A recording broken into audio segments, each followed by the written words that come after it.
How's it going, everyone? Mad Spartan here, and today we are back, Season 48, War number 1. We're up against SSX, which, out of like the 4 alliances in the game that I know, one of them being my own, I actually know who these people are. Some of them have like a Kabam thing on their name, which was pretty sick, and then I found out that just means they work for Kabam, so I mean, it's still pretty cool, but I guess it's not like, oh my god. But we are up against SSX. Now, the placement for the paths were ridiculous. Like, I ended up getting stuck with, like, having to bring 3 people specifically for my team, which was a little annoying. It was kind of an issue with that, but we kind of found what I could do. Like, I was able to take Power Snack because Titania is buff immune, so there really is nothing for there. And then I had to take Conflictor, Killmonger, which is a funny story about that I'll talk about when I get to it. But first up, we do have a Crossbones. Now, this was literally like my second fight with the new meta. I've never done it before. I did it one time in the offseason with like Sauron when I was trying to figure out who I want for the for like a global attacker. And I ended up landing on Storm X because there was a whole thing with like if they put Kingpin or Zemo on EMP, I don't know how to take it. I don't have a tactic attacker, and then we found out that Storm X works. So I ended up rank 3ing her. One of my favorite champs. She's actually super fun, and I'm glad I got to rank 3 her. She's just killing it. And the big thing about the meta is, which some people don't seem to grasp, is you have to hit into the block with the lights to gain prowesses. It's like the biggest thing. Not to mention you also pause the timer when you hit them. As long as you have like 2 or 3 prowesses, you pretty much have free reign to do whatever you want. Now, that Crossbones goes down super fast. I mean, we were able to stun him if we wanted to, but I didn't even bother with it. Just took no damage there. You know, I'm playing, trying to play as safe as possible. Better safe than sorry. I don't want to be too aggressive. Now, next up, we do have a rank 3 Zemo, which, not Zemo, Maw, but the only thing is, everyone's rank 3 now, so I'm starting to eventually feel that, like, Titania, she's good. Don't get me wrong, like, I'm still using her for everything, but you can tell that, like, this is pretty much where her as a 6-star ends, ascended or not. Like, she's taking them down, but she's not taking them as fast as she used to in the other seasons. I guess just because they're getting stronger. And so I am going to eventually have to pull that 7-star Titania if I want to keep using her, which sucks because I may never pull her. But as you guys can see, I'm just kind of looping the heavies on them. I try not to hit them in the corner with heavies because if the resist mastery kicks in and he happens to resist both the hits, it's not ideal, and then I get hit and it's just a problem. So I'm just trying to play as safe as possible. He is being pretty generous with the SP1s. Now with Haymaker, I'm able to throw heavies freely, and then I was going to throw the 3rd one, but I realized that he had a bar of power and he could have woken up with it, so I did throw the SP3 to be safe. I'm going to throw the heavy here to duplicate all the stuff, and then my big burst damage, and just like that, Maw, I don't know why I keep doing that, Maw is down. Next up, we do have a Doom. He is pretty tanky. I realize now that it took a long time to get this guy down. It's pretty much just baiting the SP1. I can bait the SP2 like 90% of the time, but I don't want to test out that 10% during war. The worst case scenario is you actually get hit with it and then you incinerate to death. So we're pretty much going to be baiting SP1s all game. Unfortunately, Titania doesn't have any type of way of disabling the aura, but you do the best you can. The goal is to try to have him throw the SP1 when his aura is almost done, because with how Doom works, if he still has his aura and he throws another SP1, all it's going to do is pause the aura for the duration of the special. So he doesn't end up throwing it again. He actually waits for it to go away, almost like it was planned, but we won't say that. So the goal is to hopefully have him throw it here, and he doesn't. Oh, he does throw it. And just like that, we get basically like a free bar of power where he doesn't have aura. So I could throw the SP3 here, but I didn't want to do that because I kind of want to throw the SP3 when he's like dead. So we're going to be having to look for that. Like just now, he didn't end up throwing the SP1 while he still had aura, so we don't have to wait too long for it. As long as I don't hit him with any heavies or anything like that, his resisting won't come in from the aura. So overall, it's pretty easy. You just got to bait SP1s a lot. When my Haymaker eventually kicks in, cash it in. I didn't want to cash it in there. That's why I went for like kind of like a like a short-ranged intercept, so it didn't trigger the Haymaker itself, which gave me a couple more, you know, like about 10 hits of like extra damage from the Haymaker itself. We're going to be baiting out this SP1. Hopefully he throws it. We do have the Relic on deck, so we'll be able to do like a big combo here, hopefully into SP3. He does have like around 37% health, which is a lot for Doom, so I didn't want to test it. Better safe than sorry. I'm going to wait till he gets it around to like maybe like 25%. And then I also have to wait for the aura itself to go away. And he did end up blessing us there. He did throw the SP1 with the aura up. So we had to wait for that to go out. I back away, throw the SP3, and he should be dead here.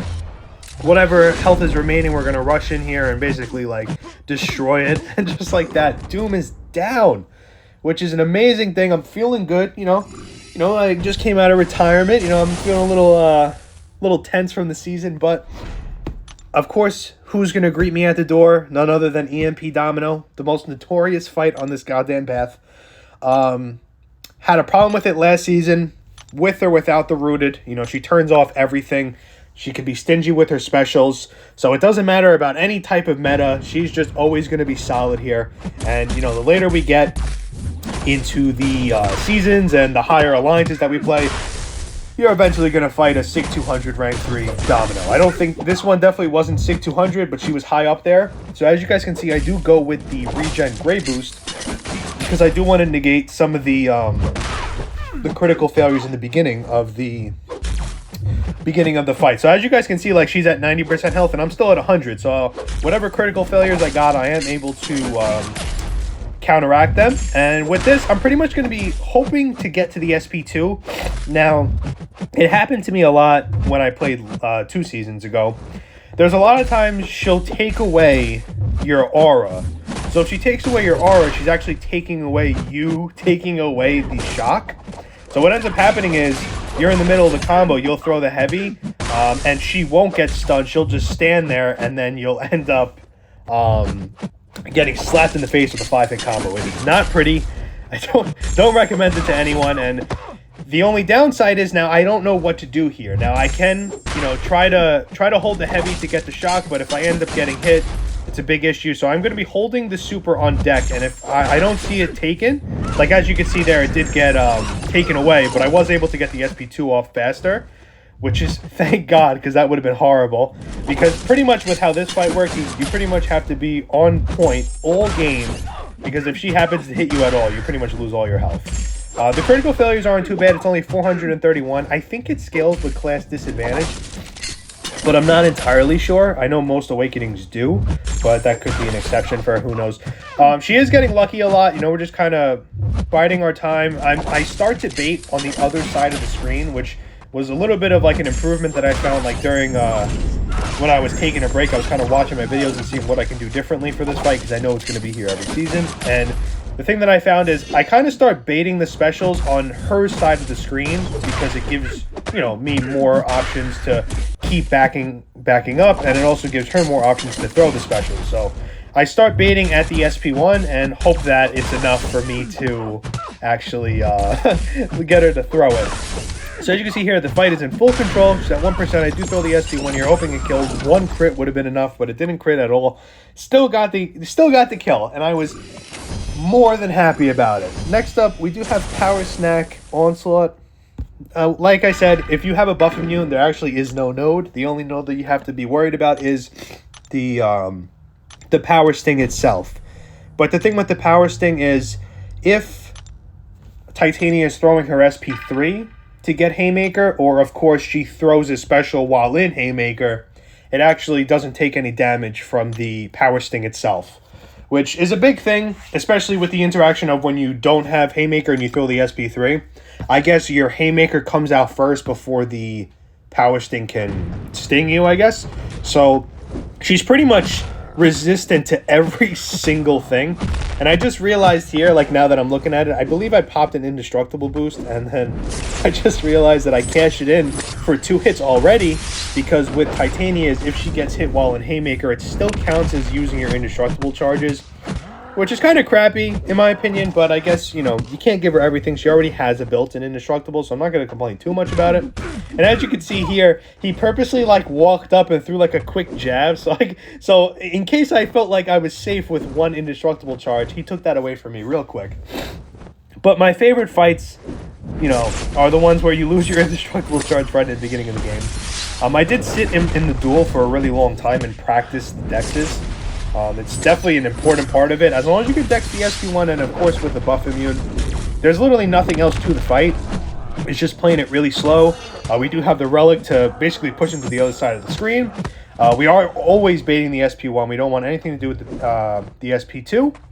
I could block the SP1 sometimes, but to be honest, I'd rather just dex it. I think he gets stuff when you block it. I know for sure he gets stuff when you parry him, so that's another reason why I'm not actually parrying him. I know like he gets like, he gives you like Daunt debuffs or something when you or him parries you. So that's the only reason why I'm not ever going to be parrying him. I'm going to be baiting heavies all game. I'm going to be baiting heavies, and I'm going to be dexing SP1s. That's literally the entire fight, and then when I think that he's close to dying, I'll throw the SP3 with Haymaker to destroy him.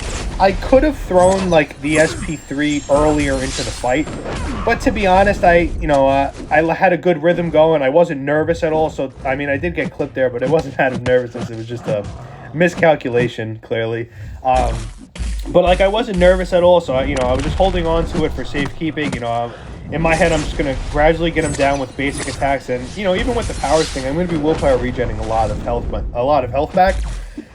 But yeah, I mean that's pretty much the fight. I'm going to be throwing the relic here a lot to maintain the physical vulnerabilities and push him to the other side. We are going to be always baiting the SP1. Unfortunately, I can't punish him after his SP1. I've tried every time I've dueled him. I get a different interaction every time. I mean, unless I have Haymaker.